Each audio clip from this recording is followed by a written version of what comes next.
اللہم انی اسألک علما نافعا ورزقا طیبا وعملا متقبلا۔ بات سمجھ میں آئی؟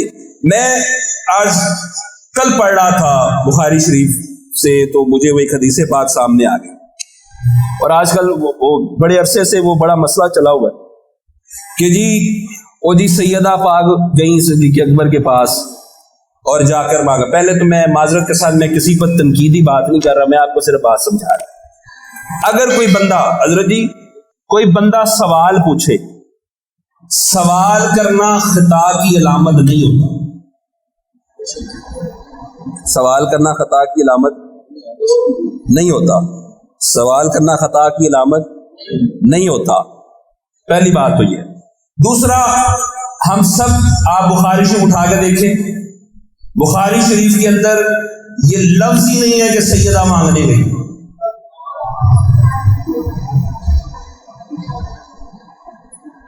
یہ لفظ ہی نہیں ہے۔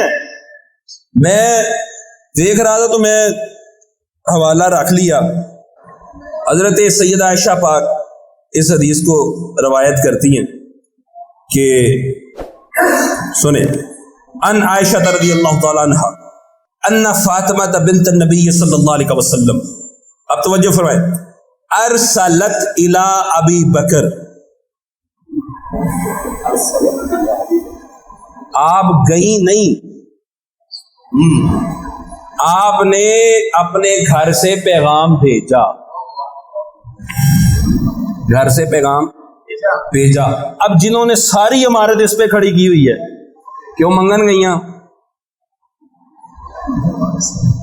جو جہاں سے کائنات کو خیرات ملے، اور میں وہ باغ آپ دیکھ کے آیا ہوں،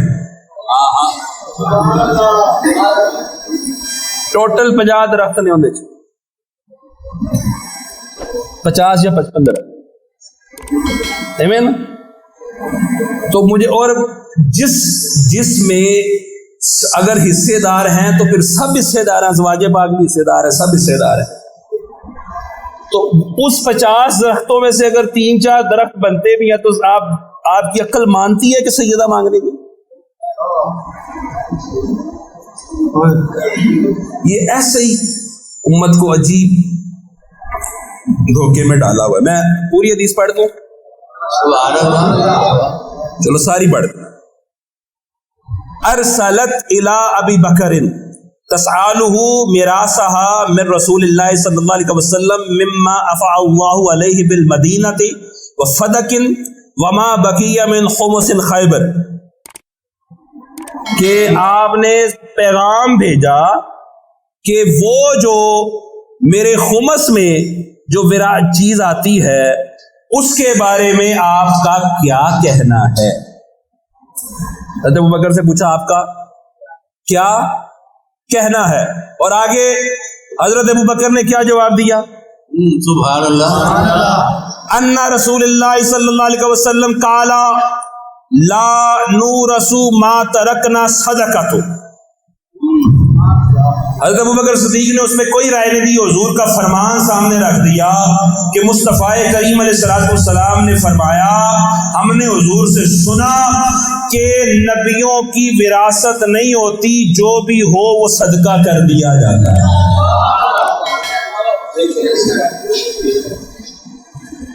اس کے علاوہ کوئی جتنی باتیں کھڑی ہوئی ہیں وہ ساری بات کی کھڑی، ان لفظوں کے علاوہ جتنی باتیں۔ اور پھر اگر ناراض تھی، یہ میں پوچھنا یہ چاہتا ہوں کہ جب مولا علی کا دور آیا، آپ کا دور خلافت ہے اور لوگوں کی جائیدادیں اور چیزیں بانٹی جا رہی ہیں، لوگوں کو ان کے حق دیے جا رہے ہیں، تو اپنے بچیاں بھی دے دیتے۔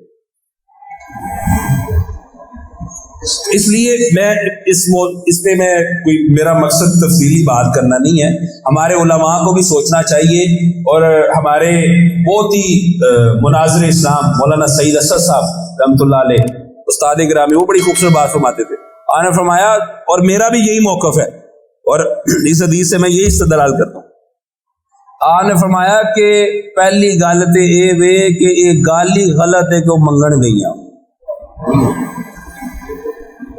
وہ منگن نہیں گئیاں.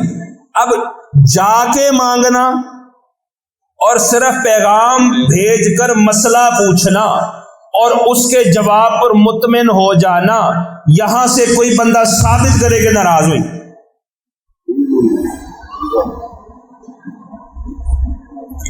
یار میں بخاری شریف کی پوری روایت توڑ کے رہا یا کوئی ترجمہ بندہ جی وہ انہوں نے کوئی ناراضگی کا اظہار کیتا ہوگا بس. تو یہ جتنی آج ہمارے ادھر یہ بیماریاں پائی جا رہی ہیں، یہ امت کو ویسی اختلافات میں ڈالا جا رہا ہے. اور او جی اس نے یہ کر دیا، اس نے وہ کر دیا، اس نے وہ کر دیا، اس نے وہ کر دیا، فلاں نے فلاں کر دیا، فلاں نے فلاں کر دیا.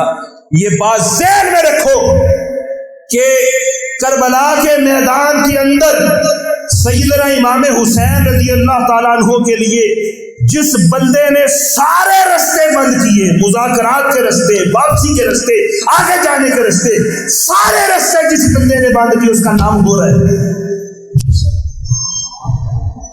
اور وہ بندہ تھا جس نے سارے رستے بند کیے،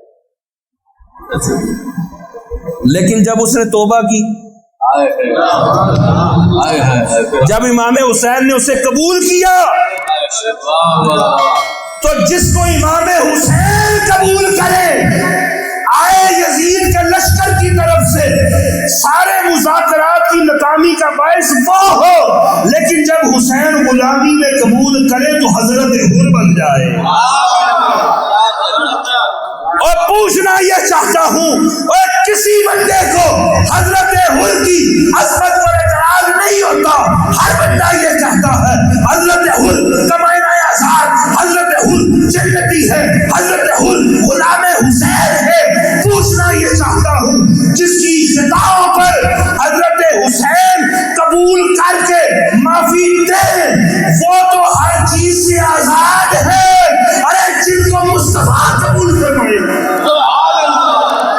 کیا کہنے، جن کو حضور قبول فرمائے، کیا بات، جن سے صلح امام حسن کرے. واہ واہ. بعد میں مجبوری سی، میں تمہیں شرم نہیں آتی، امام حسن کے لیے مجبوری تھی. یا تو حسن نہیں یا مجبوری نہیں. کیا بات ہے، کیا بات. علی دا پتر ہوئے تو مجبور ہوئے. اگر مجبوریوں کا سودا کرنا ہوتا تو امام حسین کربلا میں بھی کر لیتے. یہ مجبوری کا لفظ ان کے لیے پیدا ہی نہیں ہوا. واہ واہ واہ. بات سمجھ میں آئی ہے؟ تو جن کو میں حضرت ہاشمی میاں انڈیا سے آپ اکثر سنتے ہیں، ان کا بڑے پرانے ہمارے علماء اور بزرگوں میں سے ہیں، ان کا ایک جملہ بڑا خوبصورت ہے. آپ نے فرمایا لوگوں سنو، یہ مولویوں کی باتوں میں مت آیا کرو، ہم اتنا جانتے ہیں کہ جن سے صلح کی امام حسن نے ہماری ان سے صلح ہے. جن سے امام حسن کی صلح ان سے ہماری صلح، اور جن سے امام حسین کی جنگ اس سے ہماری بھی جنگ ہے. بس اس عقیدے کو پلے باندھ لو، یہ بات ذہن میں رکھو. آپ نے نہ ہم کسی مفتی کے نچوڑ کو مانتے ہیں، نہ ہم کسی بڑے سے بڑے شیخ الحدیث خود کو کہنے والے کے نچوڑ کو مانتے ہیں، نہ کسی کوئی خود کو کی کہنا ہے آیت من اللہ کہے یا جو بھی کہے، ہمیں اس سے کوئی غرض نہیں ہے. ہم اتنا جانتے ہیں جن کو حضور نے قبول فرمایا ہے، ہمیں ہمارے وہ سر کے تاج، ہمارے وہ سر کے تاج ہے.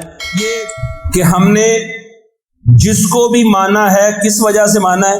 حضور کی وجہ سے. بولے حضور کی نسبت سے مانا ہے. تو جب حضور کی نسبت سے مانا ہے تو پھر ہم یہ نہیں دیکھیں گے کہ اس نے کیا کہا، اس نے کیا کہا، اس نے کیا کہا. ہم یہ دیکھیں گے حضور نے ان کے لیے کیا کہا. سبحان اللہ، سبحان اللہ. تسی اپنی فکر کرو، انہاں دی فکر نہ کرو. تسی اپنی فکر کرو، انہاں دی فکر نہ کرو. گل سمجھ آئی ہے؟ تو ان کے لیے حضور کافی ہے اور ہمارے لیے بھی حضور کافی ہے. الحمدللہ.